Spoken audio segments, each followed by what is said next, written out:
तर नमस्कार, जय महाराष्ट्र मित्रांनो. काल संतोष देशमुख यांच्या हत्या प्रकरणी जेव्हा कोर्टामध्ये सुनावणी पार पडली तेव्हा उज्ज्वल निकम हे वाल्मिक कराडावरती काय म्हणाले हे आपण बघणार आहोत आजच्या व्हिडिओमध्ये. वाल्मिकने त्याच्या अर्जामध्ये अनेक मुद्दे उपस्थित केलेले आहेत. पहिला मुद्दा म्हणजे त्याचा या प्रकरणात कुठे काही संबंध नाही, तो खुनामध्ये नाही, खंडणी त्याने मागितलेली नाही आणि तो कसा निर्दोष आहे हे दाखवण्याचा केविलवाणी प्रयत्न त्याच्या अर्जामध्ये आहे असं सकृत दर्शनी दिसतं. तुम्ही जी त्याची संपत्ती जमा करण्याची मागणी केलेली आहे, कशा कशाच्या आधारावर ही जमा करण्याची पण त्याच्यात सीआयडीने काही महत्वाचे कागदपत्र गोळा केलेले आहेत. ती कागदपत्र फार मोठ्या प्रमाणात, परंतु इतर आरोपींची देखील काय प्रॉपर्टी आहे, चल आणि अचल या संदर्भात सीआयडी अद्यापही तपास करते आहे. कायद्याअंतर्गत पुढील तपास अद्यापही चालू आहे.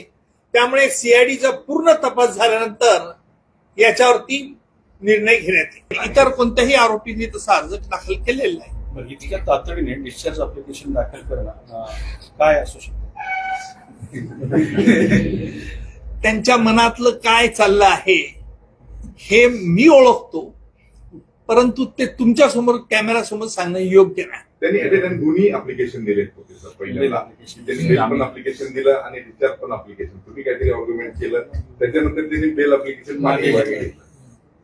काय होतं, काय आर्ग्युमेंट होतं? काय असतं, शिवाजी महाराजांनी गनिमी कावा अनेक वेळा सांगितलेलं आहे, त्यातलं एक वापरलं मी.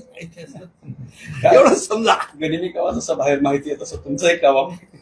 माझा कावा नसतो, मी युक्ती सांगतो. काय होती? चला